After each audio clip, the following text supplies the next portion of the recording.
Assalamualaikum warahmatullahi wabarakatuh. Halo teman-teman semuanya.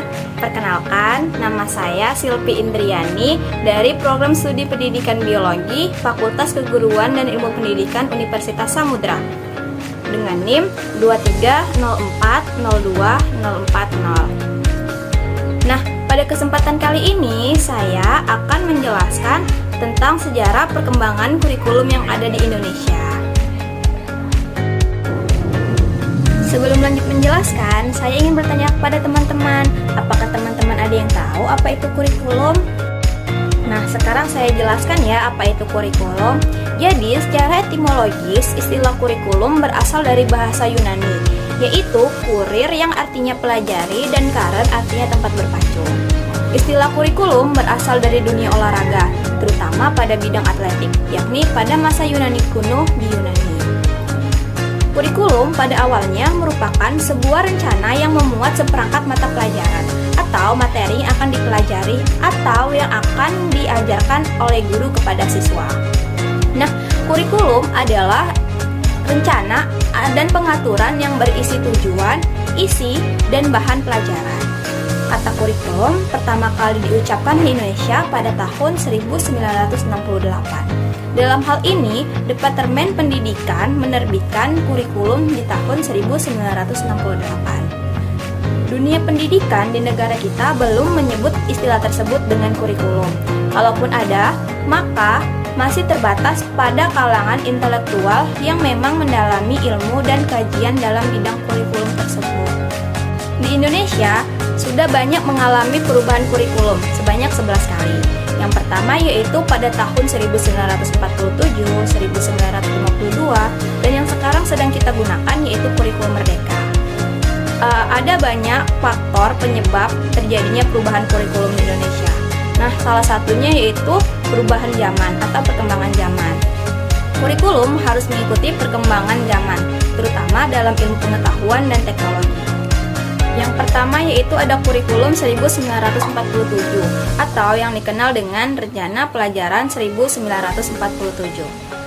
Kurikulum pertama yang lahir pada masa kemerdekaan masih memakai istilah dalam bahasa Belanda atau yang dikenal dengan Leerplan, artinya rencana pelajaran. Istilah ini lebih populer dibandingkan istilah dalam bahasa Inggris yaitu kurikulum.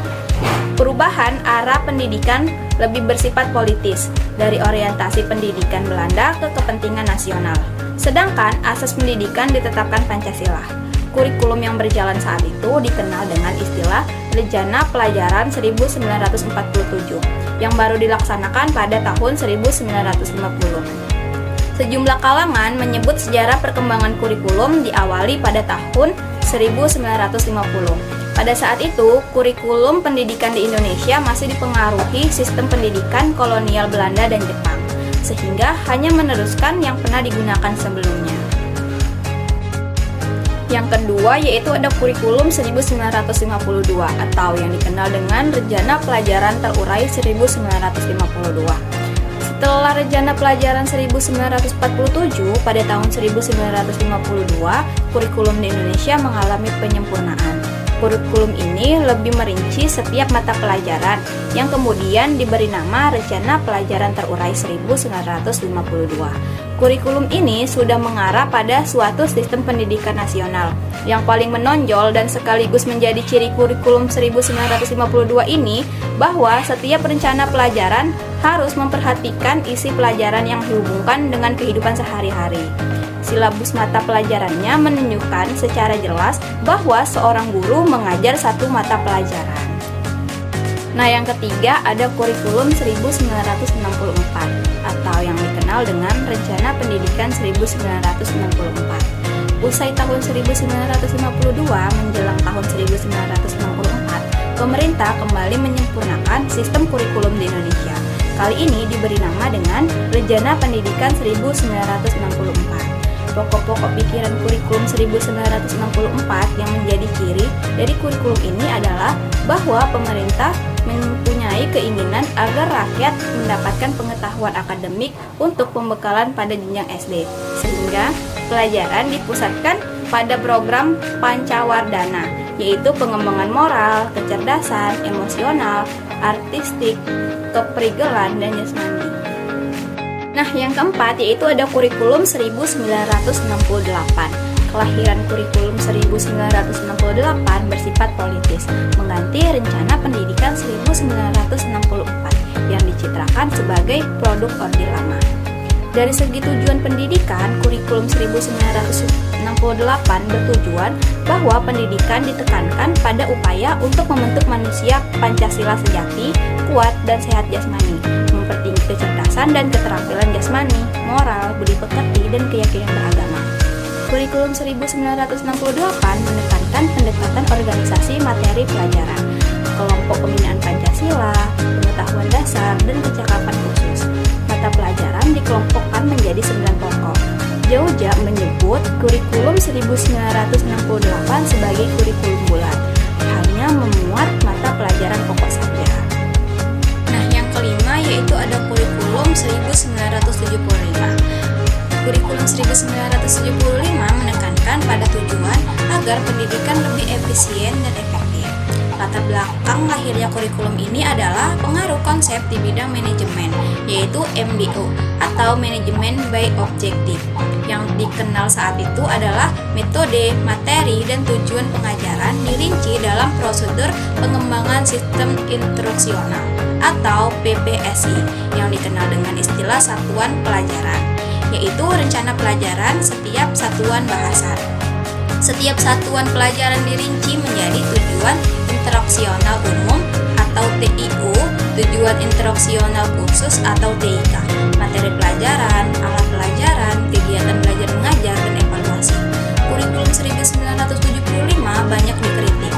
Guru dibuat sibuk menulis rincian apa yang akan dicapai dari setiap kegiatan pelajaran. Yang keenam yaitu ada kurikulum 1984 atau kurikulum 1975 yang disempurnakan. Kurikulum 1984 mengusung proses skill approach. Meski mengutamakan pendekatan proses, tapi faktor tujuan tetap penting. Kurikulum ini juga sering disebut dengan kurikulum 1975 yang disempurnakan.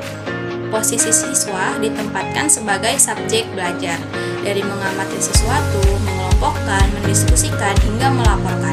Model ini sering disebut dengan cara belajar siswa aktif atau CBSA. Nah, yang ketujuh yaitu ada kurikulum 1994 dan suplemen kurikulum 1999. Kurikulum 1994 merupakan hasil upaya untuk memadukan kurikulum-kurikulum sebelumnya, terutama pada kurikulum 1975 dan kurikulum 1984. Sayangnya, perpaduan antara tujuan dan proses belum berhasil, sehingga banyak kritik berdatangan, disebabkan oleh beban belajar siswa yang dinilai terlalu berat, dari muatan nasional sampai muatan lokal. Materi muatan lokal disesuaikan dengan kebutuhan daerah masing-masing, misalnya bahasa daerah, kesenian, keterampilan daerah, dan lain-lainnya. Nah, yang kedelapan yaitu ada kurikulum 2004 atau yang dikenal dengan kurikulum berbasis kompetensi atau KBK. Sebagai pengganti kurikulum 1994 adalah kurikulum 2004 yang disebut dengan kurikulum berbasis kompetensi atau KBK. Suatu program pendidikan berbasis kompetensi harus mengandung 3 unsur pokok, yaitu unsur pemilihan kompetensi yang sesuai, spesifikasi indikator evaluasi untuk menentukan keberhasilan pencapaian kompetensi, dan pengembangan pembelajaran. Nah, yang kesembilan yaitu ada kurikulum 2006 atau yang dikenal dengan kurikulum tingkat satuan pendidikan atau KTSP. Pelaksanaan KBK masih dalam uji terbatas, namun pada awal tahun 2006 uji terbatas tersebut dihentikan.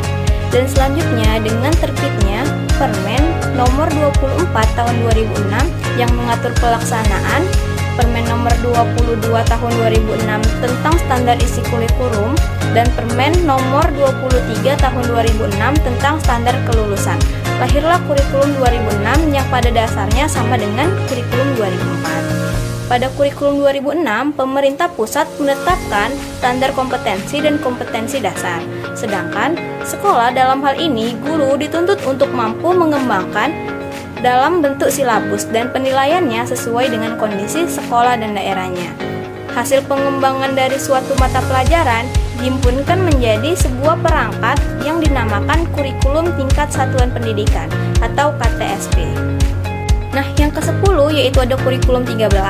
Pemerintah melakukan pemetaan kurikulum berbasis kompetensi yang pernah diuji cobakan pada tahun 2004 atau yang dikenal dengan Kurikulum Based Competency. Kurikulum 2013 berbasis kompetensi yang memfokuskan pada pemerolehan kompetensi-kompetensi tertentu oleh peserta didik. Tema utama kurikulum 2013 adalah menghasilkan insan Indonesia yang produktif, kreatif, inovatif, afektif melalui pemetaan sikap, keterampilan, dan pengetahuan terintegrasi. Untuk mewujudkan hal tersebut, dalam implementasi kurikulum, guru dituntut secara profesional merancang pembelajaran secara afektif dan bermakna, mengorganisir pembelajaran, memilih pendekatan pembelajaran yang tepat, menentukan prosedur pembelajaran, dan pembentukan kompetensi secara efektif, serta menetapkan kriteria keberhasilan. Nah, yang terakhir atau yang ke-11 yaitu ada kurikulum merdeka atau yang sekarang sedang diberlangsungkan di Indonesia. Nah, kurikulum merdeka merupakan kurikulum yang memungkinkan peserta didik mampu mendalami suatu konsep dan keterampilan yang memadai dengan pembelajaran intrakurikuler yang beragam. Fleksibilitas guru lebih diutamakan untuk memilih dari berbagai alat pendidikan yang adaptif dengan model pembelajarannya berdasarkan kebutuhan dan minat belajar siswa. Nah, itu tadi adalah penjelasan saya tentang sejarah perkembangan kurikulum yang ada di Indonesia. Semoga dapat bermanfaat bagi kita semua ya. Saya akhiri dengan wassalamualaikum warahmatullahi wabarakatuh. Bye-bye.